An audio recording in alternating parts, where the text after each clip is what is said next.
So when you're in a battle and you surrender, you've lost, really.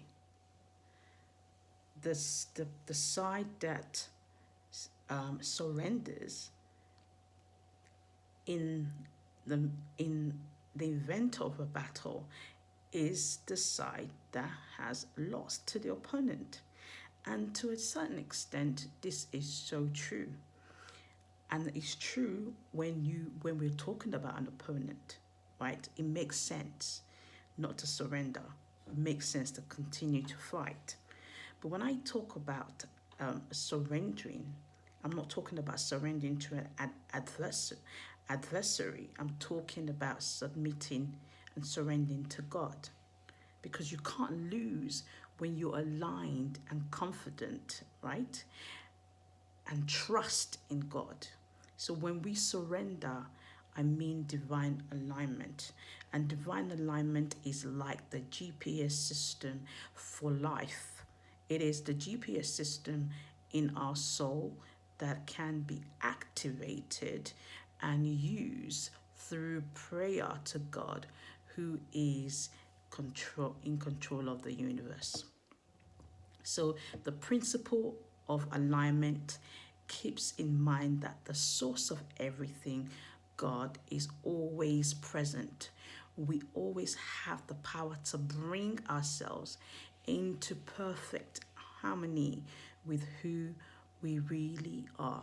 So if you're not growing, your life is out of alignment. And sometimes we're so quick to blame outside forces, the circumstances, people, government, and too often the enemy this, the enemy that, and for things that are not working in our lives. And we fail to look within. We fail sometimes to do the inner work of intentionally aligning ourselves to God's perfect plan, because we don't want to be vulnerable. We don't want to be vulnerable. We don't want to be left open.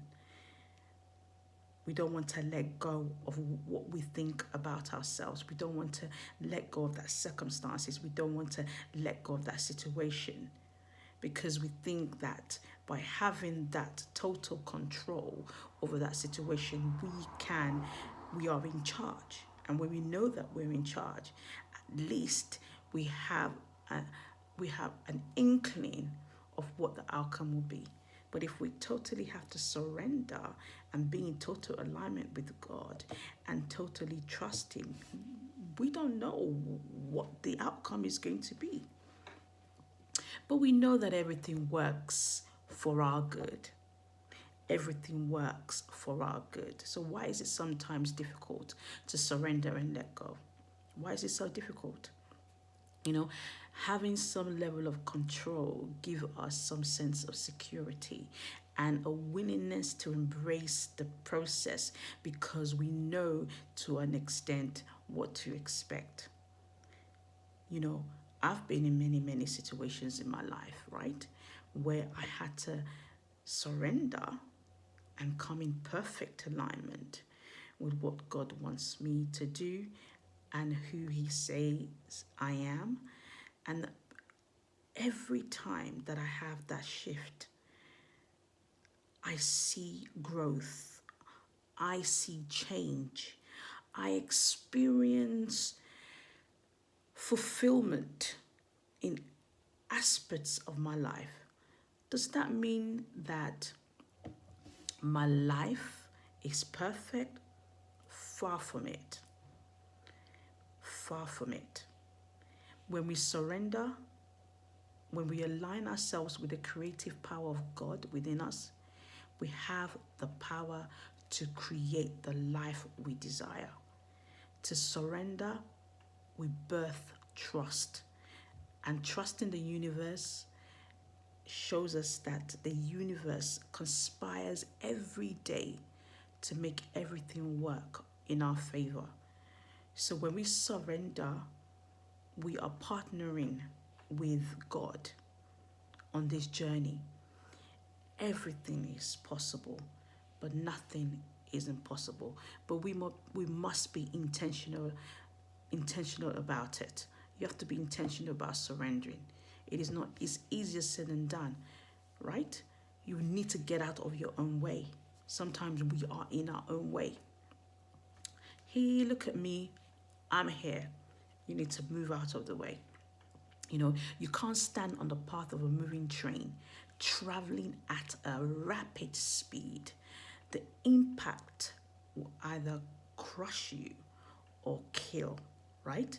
The wisdom in alignment guides us through each moment, letting us know that when we cross, letting us know when to cross over to the other side and wait and not cross. It gives us those instructions.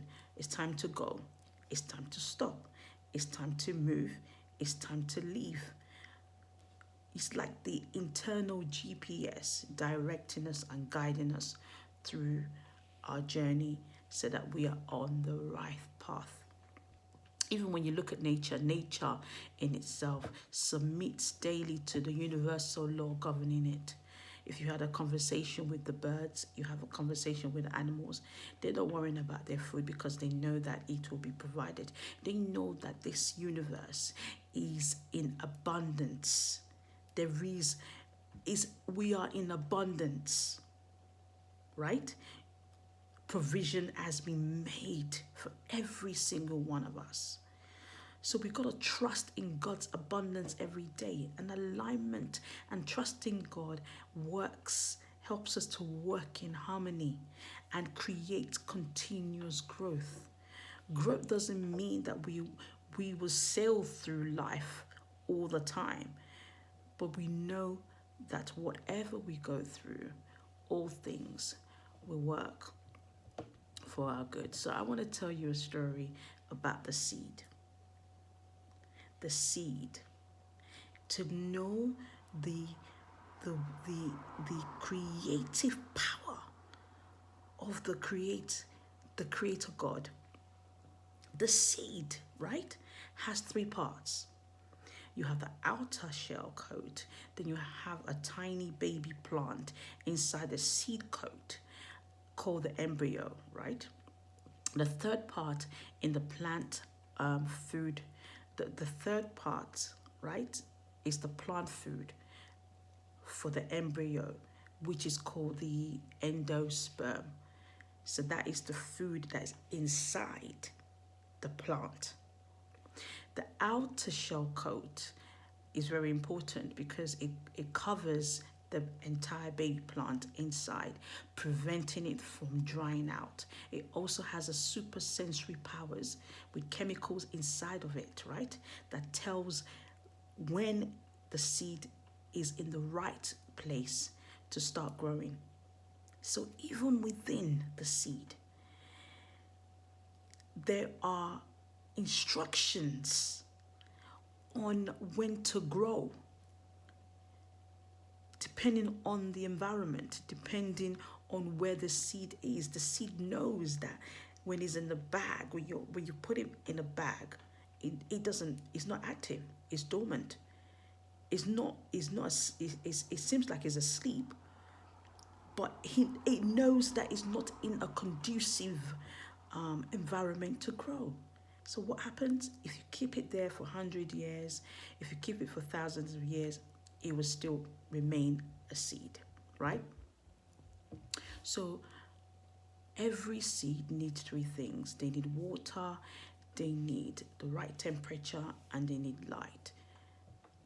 And when the seed is planted in the right soil, the embryo or the baby plant gets a signal to start growing.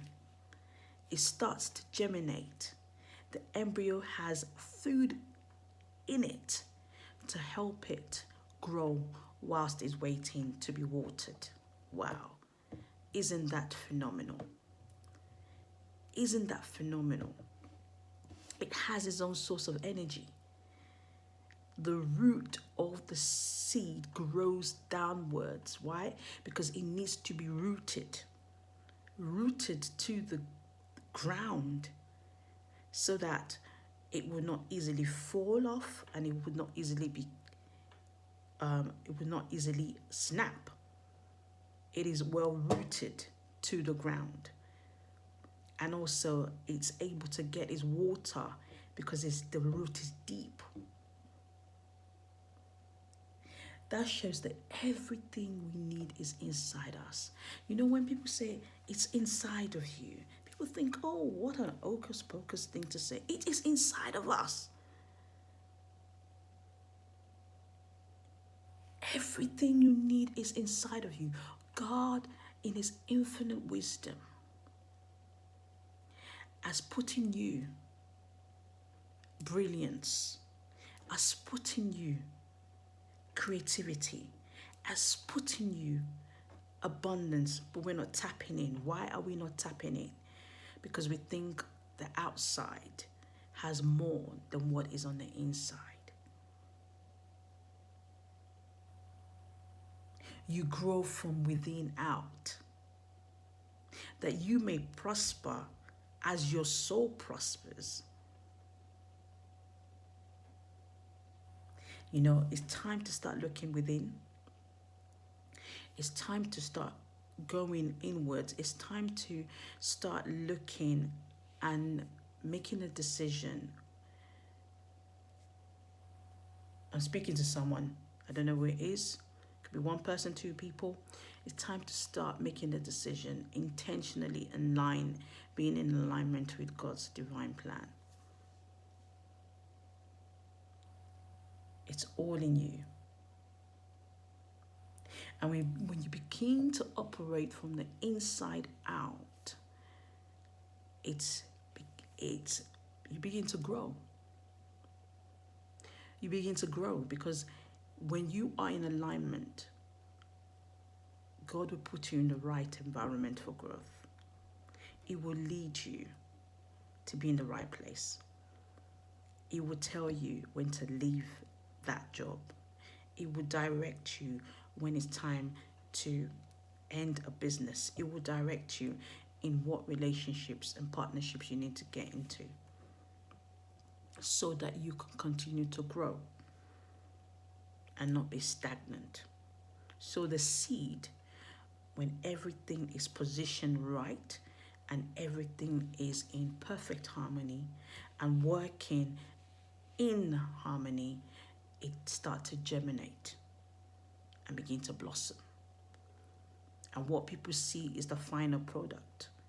They see the beautiful flower, they see the beautiful plant, but the process that it takes to get there is not visible sometimes.